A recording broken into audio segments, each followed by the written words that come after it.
Winter yang akan bikin mereka akan lebih sulit bertahan di depan sana. Langsung ada Fnatic. Aboy sekalipun akan membalaskan dengan adanya Fnatic bersama dengan Case. Segera full mau, tapi dia masih berada Arcane Strike. Mundur ke arah belakang para pasukan dari Dewa United. Mereka akan coba untuk bertahan. Dixon terperangkap. Langsung dengan ada Heavy Spin. Damage terlalu besar. Dan Kadera fokus ke arah lobnya. Tidak ada damage sama dan bakal spray down. Tembakan peringatan dari Kadera. Membalikan kembali ke arah Supriyadi. Free hit, standing dan terbang. Membuat dirinya tidak tersentuh. Super awat untouchable dan Rena pastinya gagal. Di match yang pertama.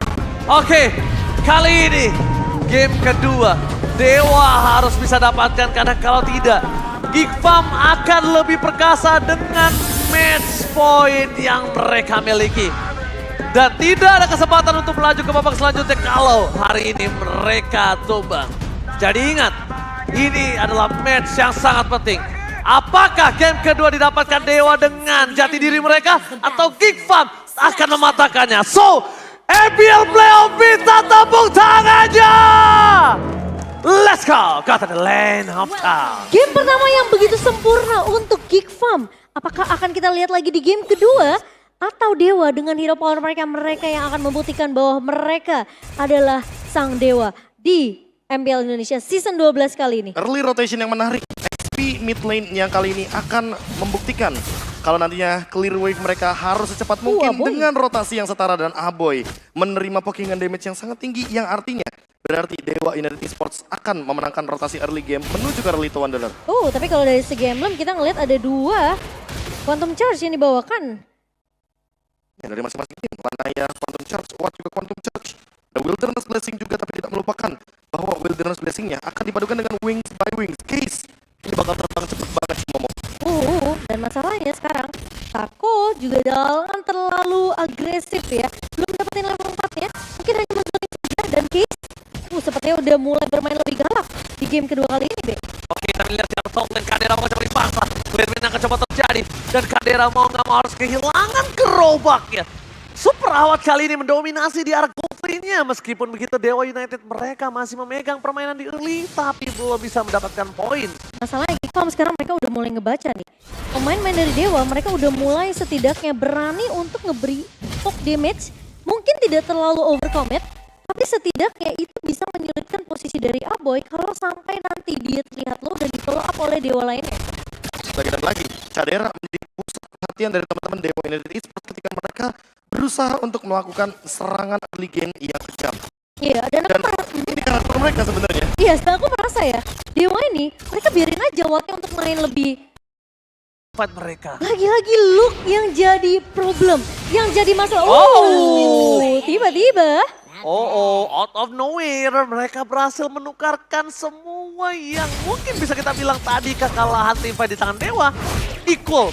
Adil kali ini, Profesor. Iya, bahkan tadi adalah sebuah gerakan yang sangat beresiko dilakukan oleh Baleski dengan tujuan untuk memperlama tim fight-nya. Dan memaksakan bahwa retribusi yang digunakan oleh Nile. Sementara Dewa berhasil untuk mendapatkan turtle-nya meskipun posisi dari Sako lumayan terancam. Itu thanks to Sako. Iya. Karena Sako lihat dari Nile melepaskan turtle-nya, dari Nile memaksa ke arah orange buff, dan para pasukan dari Geek Farm mereka juga agak sedikit kebingungan ketika Luke tidak memiliki laning phase yang baik seperti game sebelumnya. Dan mungkin pertanyaan KB di game sebelumnya, gimana caranya Dewa memaksakan biar tidak ada satu buah Black Dragon Storm nanti di teamfight yang penting untuk pemain-pemain Dewa. Itu mungkin akan dijawab sekarang Be di game kedua. Oke, Purify terlalu terburu-buru bisa kita bilang. Tapi ternyata Case ingin membuat Wings by Wings itu benar-benar berarti, Profesor. Bisa aku bilang itu agak cukup cepat loh Purify-nya. Iya, tapi untungnya headbutt-nya tidak menimbulkan efek knock up airborne. Sehingga tidak ada cancellation terhadap satu Wings by Wings. Lagi dan lagi berbicara untuk setup menuju ke arah turtle ya. Ini adalah peran penting bagi Luke. Menahan Black Dragon Transformation even dia terkena ganking. Iya, gimana pun caranya. Kalau kita ngelihat aja bahkan tadi di first blood yang didapatkan itu udah gara-gara Luke sebenarnya. Karena dia nggak ragu untuk membuka inisiasi. Terus yang kita lihat mungkin di game pertama ini masih bisa dibilang masih dibangun nih sama pemain-pemain dari Geek Farm. Dan Dewa United mereka punya permasalahan yang harusnya ini udah mulai bisa diselesaikan di game kedua kalau mereka masih mau bertahan di best of 5 ini. Oke, Paloski bakal coba Bahkan kali ini para pasukan dan Dewa benar-benar melahap Paloski. The Way of Dragon yang sangat tepat dari Sako. Oke, stand by in position. Kadera mencoba memberikan damage di depan sana. Pasukan dari Dewa, mereka standby bahkan 4 Oh. orang. Luka akan membalaskan itu semua. Langsung menuju ke arah Superawat Supriyadi. Tabrakan hantaman pada tombol. Superawat tersiksa. Pertukarannya tidak cukup adil. Roamer dan dibalikan oleh Dixon. Para pasukan dari Dewa, mereka ingin menukarnya dengan Power of Retribution. No Power of Retribution for this time. Ketika 5 detik menuju ke arah Turtle. Dan sekarang akan menjadi Sako? permasalahan. Sako! Dengan satu buah Wild Dragon yang manis ternyata menculik satu pemain yang penting yaitu Luke sebelum dia ngebuka Black Dragon Transform, Be. Dan dia yang membuka Black Dragon Transformation tadi sendiri di arah top lane. Betul. Ketika menukarkan dengan satu gold laner, tukar sama jungler, dan untuk sekarang lihat ada perbedaan level yang membuat Lanaya makin jauh lebih cepat secara damage retribution-nya. Sehingga hal ini akan membuat Dewa United Esports unggul dengan 2000 gold, bahkan bisa snowballing. Dan Cadera Hilang ternyata di area bawah. Dan ini yang sebenarnya kita mau lihat dari Dewa di game pertama. Kenyamanan dari masing-masing pemainnya. Biarkan mereka bermain sesuai playstyle mereka masing-masing. Dan bahkan terlihat jelas dari Dewa United, terlihat mereka lebih fokus untuk bisa mendapatkan objektif yang mereka butuhkan. Oh my god, surprise attack Heavy Berti. Sayang sekali para pasukan dari Dewa United, mereka tidak berhasil di take down. The Primal World-nya for nothing. Padahal lihat gunting yang dilakukan Nile, kali ini udah menuju ke arah sosok Superawat. Sayang sekali tadi agak sedikit bergerak. Kalau dari Nile dia udah cukup menjepit tanpa harus mendorong menuju ke arah turret, mungkin Primal World-nya akan bisa maksimal di sana. Dan 2 suara untuk Dewa United di game kedua. Gikva masih mendominasi dari talent prediction. Tapi ini kayaknya berbanding terbalik sih. Game sebelumnya Dewa. iya. Dewa dominasi, sekarang Gigfam yang dominasi. Berarti tandanya ada sedikit pertukaran karena draft yang dimiliki dari para pasukan dari Gigfam. Iya. Tapi dibalik itu semua penalty zone for nothing. Dixon gak dapetin apapun. Heavy Crossbow standing dan terbang. Berhasil mendapatkan Nile.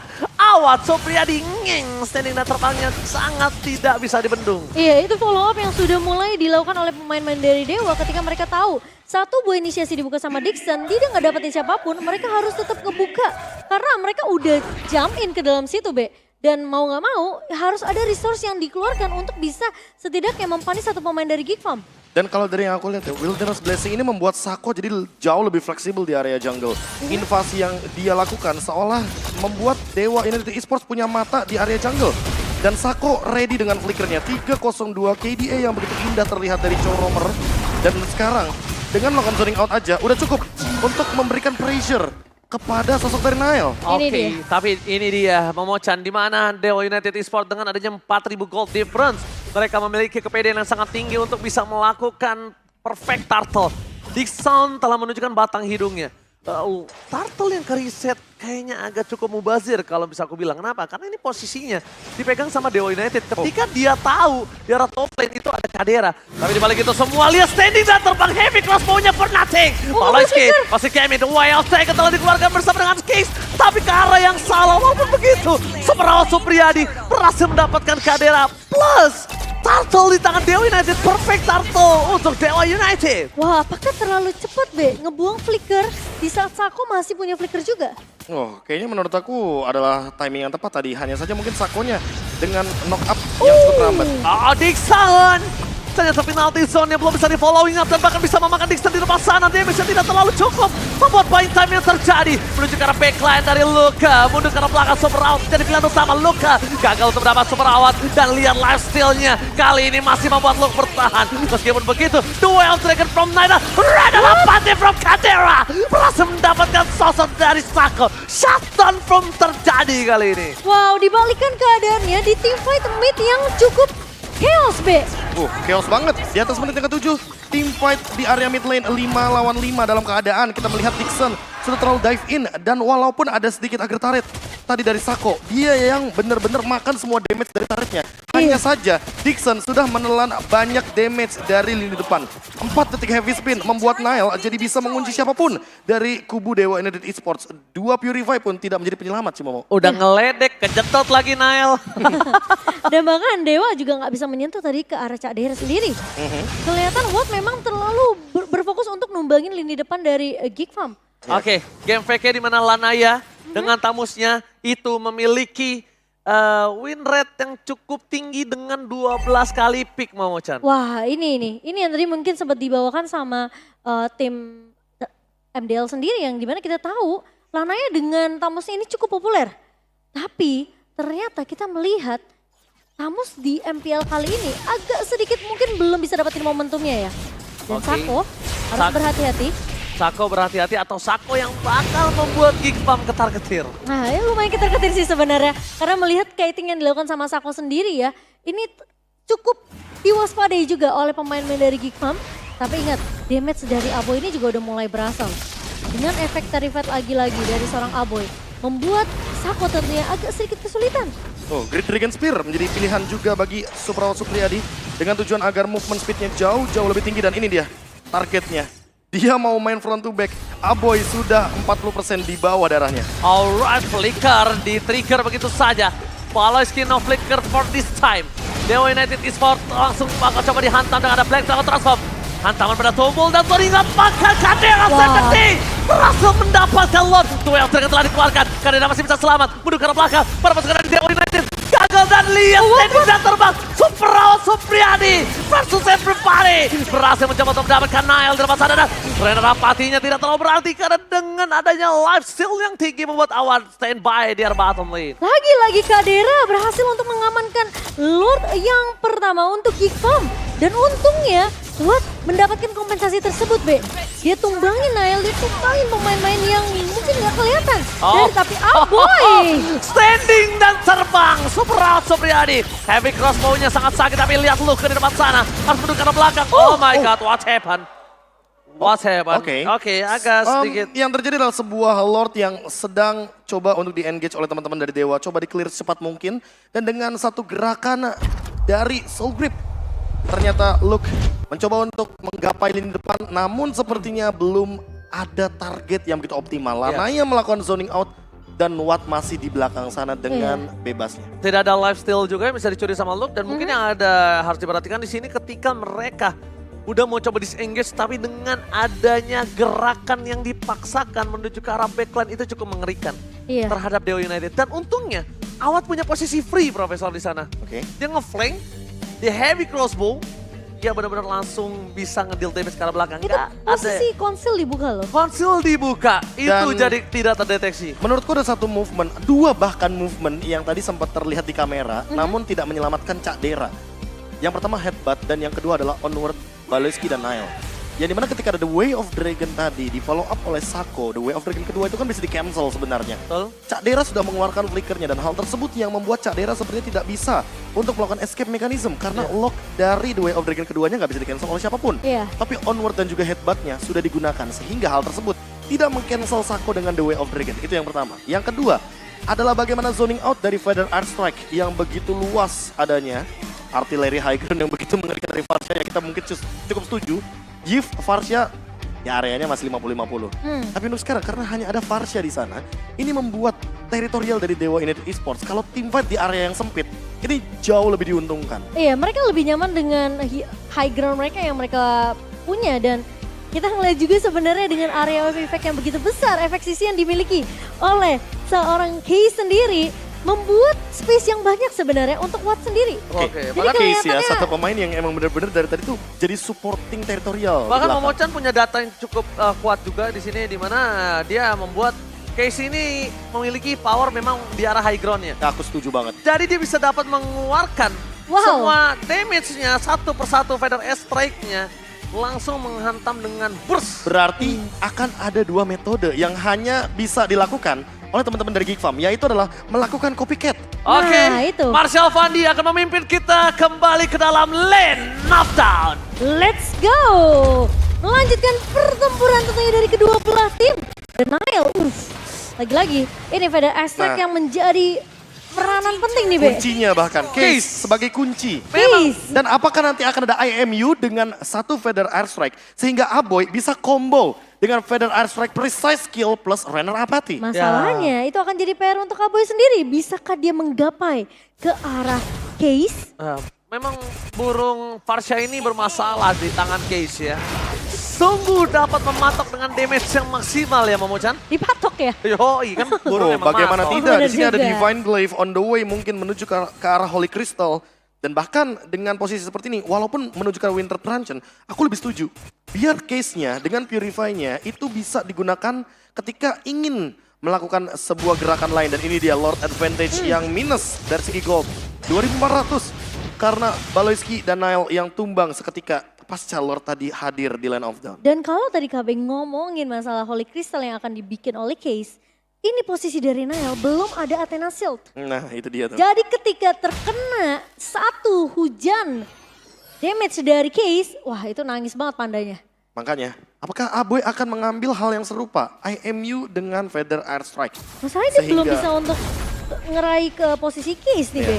Lagi dan lagi ya, posisi berbicara apalagi dengan Purify. Sehingga mempersulit juga teman-teman dari Geek Farm untuk menggapai lini belakang. Dan sekarang Dewa United Esports mereka lagi berada di posisi yang sedang unggul dari segi network pun bahkan dipegang oleh pemain-pemain dari Dewa United. Kelihatan di game kedua Watt lebih bebas untuk berkreasi sendiri. Dan Baloy Jangan sampai termakan Sako. Out of nowhere. Dia harus kilani mortality-nya. Bersama dengan Banner Red Dixon. Gagal mendapatkan Kadera. Mundur ke arah belakang. Tadi pun terjadi. Menuju ke arah Case. No damage for this time. Lux sangat mau. Tapi lihat Case-nya bebas. Gak ada yang bisa menyentuh Case.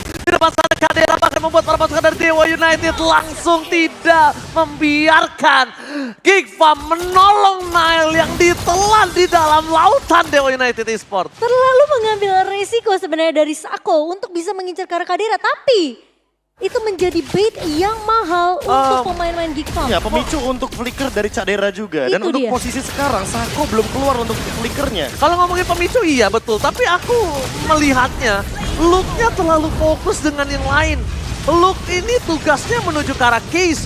Luke tugasnya bukan ke arah Dixon, Sako, Watt, Lanaya. Ya oke, Watt, tapi Watt itu nomor 2. Dia Case.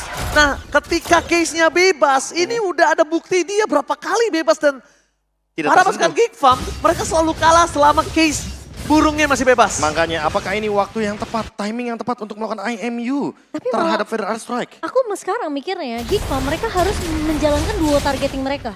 Targeting. Mereka harus targeting ke Watt dan mereka juga harus targeting ke Ya, Case. tapi jangan lupakan bahwa ada 2 Purify yang masih berperan aktif untuk Watt dan Case. Saling- Winter sekalipun ini bisa menjadi kuncinya. Saling counter-mencounter ya, Be ya? Oh, ini Winter udah berat banget sih.